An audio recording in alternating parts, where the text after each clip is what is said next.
양당 간사 간 이건 합의가 됐습니다. 5분씩 하시고 몇 명을 할 건가는 지금 간사들이 나가서 협의를 하기로 했으니까요. 지금 박규택 의원이 먼저 5분 하시고 민주당, 국민의힘 이런 식으로 돌아가서 하고요. 적절한 시기에 박은정, 조국혁신당은 배려하도록 하겠습니다. 먼저 박규택 의원님 5분간 토론해 주세요.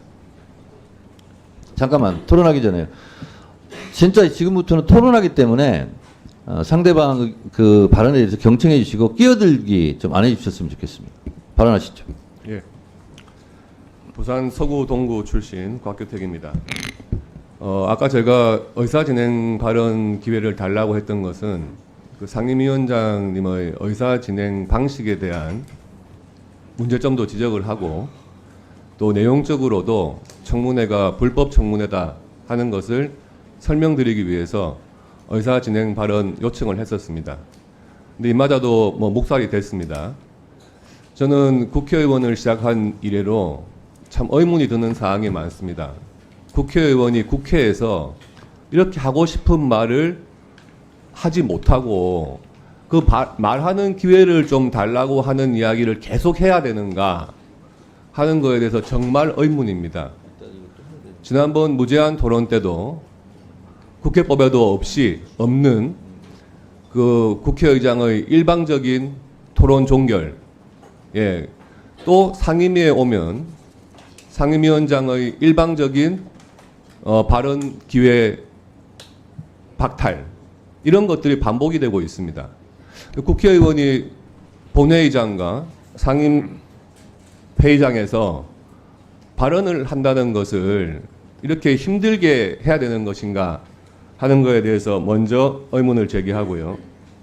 또 두 번째, 법사위 상임위원장에게 과연 헌법과 법률을 상임위원장이 그렇게 독단적으로 해석할 수 있는 권한이 과연 부여되어 있는가, 이에 대해서는 굉장히 의문입니다. 지금 상임위원장께서 말씀하셨듯이 헌법상의 탄핵소추, 특히 대통령에 대한 탄핵소추는 헌법 65조에 의해서 제적의원 과반수의 의결이 있어야 발의가 되는 겁니다. 그러면 그 발의를 거쳐서 탄핵 조사가 법사위에서 이루어질 수는 있습니다.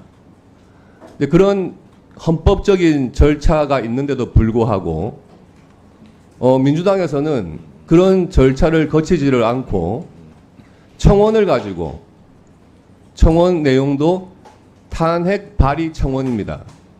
탄핵 발의 청원을 가지고 헌법상에 규정된 그런 절차를 무시한 채 탄핵 조사와 실질적으로 내용이 같은 청문회를 하겠다는 겁니다.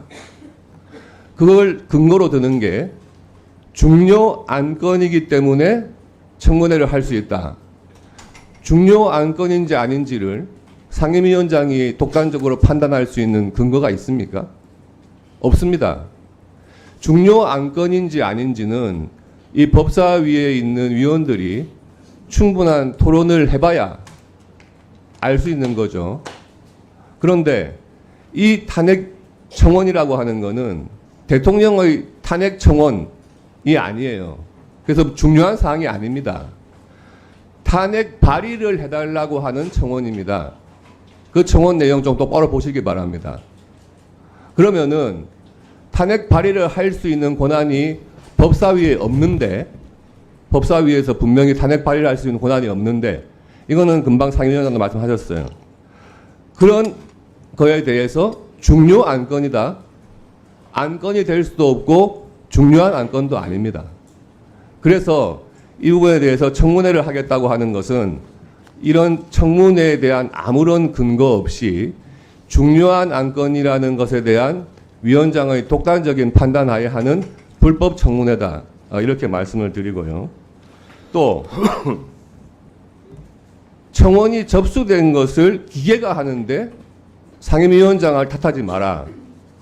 이게 정말 무슨 궤변인지 모르겠습니다.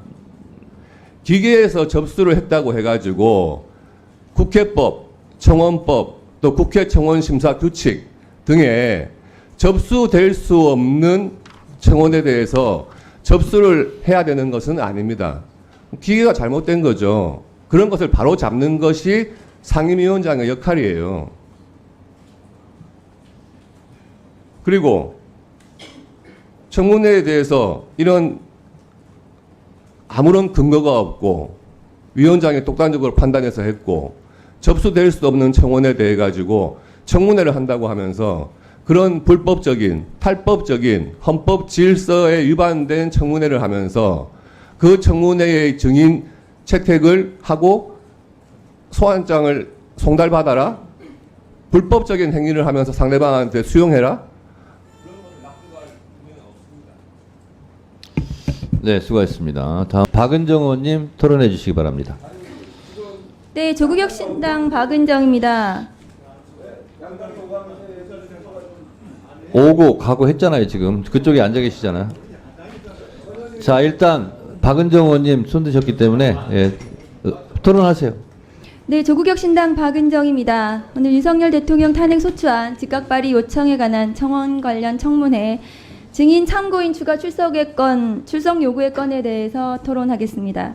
우선 지금 추가로 증인 신청된 증인들 중에서 이원석 검찰총장에 대해서는 지금 김건희 여사 관련해서 소환하겠다는 검토만 지금 몇 년째 하고 있는지 모르겠습니다. 그래서 제가 검찰청을 검토청으로 바꾸라고 말한 적도 있습니다. 지금 4년 주가 조작 사건 같은 경우에는 4년째 지금 김건희 여사에 대해서 항소심 공범들의 재판이 끝나고 있는데도 제대로 된 수사, 직무유기에 가까운 수사를 제대로 하지 않고 있습니다. 그리고 명품백 관련해가지고는 세상에 알선수재로 조국혁신당에서 고발했음에도 불구하고 이 명품백은 어디에 있는지 압수수색을 해야 함에도 공문으로 달라는 요청을 간절하게 하고 있는 정말 한심하고도 정말 어떻게 얘기해야 될지 모르겠습니다. 이 검찰에 대해서. 그 부분에 대해서 이원석 검찰총장에게 질문을 해야 합니다.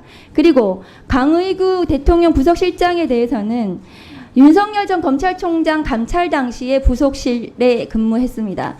당시에도 윤석열 전 검찰총장 감찰과 관련해서 그 윤석열 전 검찰총장의 위법한 직무 수행과 관련해서 어떻게 옆에서 보자 했는지 굉장히 의심스러웠는데 지금 우리 탄핵 청문회 관련해서도 강우규 부속실장을 반드시 불러서 이 대통령실의 위법행위, 대통령의 탄핵과 관련된 위법한 직무 수행에 대해서 반드시 질문을 해야 된다고 생각을 합니다. 이 두 사람에 대해서는 우리 이번 탄핵 청원과 관련된 그 청문회에서 반드시 중요한 증인으로 출석 요구를 할 필요가 있기 때문에 증인으로 신청을 하는 바입니다. 그리고 한 가지만 더 말씀을 드리고 싶습니다. 지난 12일 야당 법사위원들의 대통령실 출석 요구서 전달과 관련해서 지금 국민의힘 의원들이 계속해서 이것이 불법적인 행위라고 말씀을 하고 계시는데요. 국회 법사위에서 적법하게 의결을 해서 청문회를 열기로 했습니다. 몇 번을 말씀을 드려야 하는지 모르겠습니다. 그것을 반복해서 말씀을 드리는데도 계속해서 이것이 불법이라고 말씀하시는 것은 국민의힘 의원들이 이 청문회에 대해서 제대로 알지 못하고 계신다고 생각합니다. 제대로 공부하셔가지고 이 청문회에 임해 주셨으면 좋겠습니다. 국민의 대표인 국회의원들이 법사위에서 청문회를 열고 이 청문회는 반드시 대통령 탄핵을 발의할 정도로 위법행위가 있었는지에 대해서 조사해서 국회의장께 보고하도록 되어 있습니다. 이 청문회가 순조롭게 적법하게 이루어질 수 있도록 협조를 해야 된다고 생각합니다. 네, 잠깐.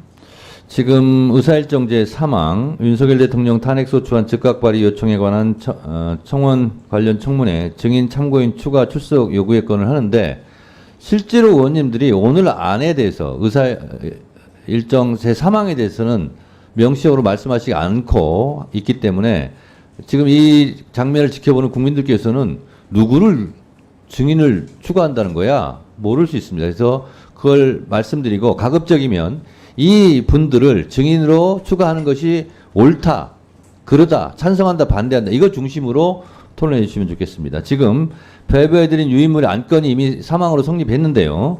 저희가 증인을 추가하려고 하는 분들은 이런 분들입니다. 26일 김건희 관련 청문회 관련해서 정진석 대통령 비서실장, 홍철호 대통령 비서실 정무수석 비서관, 송창진 고위공직자범죄수사처 차장 직무대행, 이원석 검찰총장, 강의구 대통령실 부속실장, 이동혁 대통령 기록관장, 이 6명에 대해서 26일 날 청문회에 추가로 증인을 채택하고자 하는 안건입니다. 그래서 이 6분을 증인으로 추가하는 것이 옳으냐, 그르냐, 이런 내용이 실제로 토론 내용이라는 말씀을 드리고 이 안건 토론에 충실해 주시기 바랍니다. 다음 누가 하시겠습니까? 주진우 의원님, 네, 토론해 주세요. 네, 주진우 의원입니다.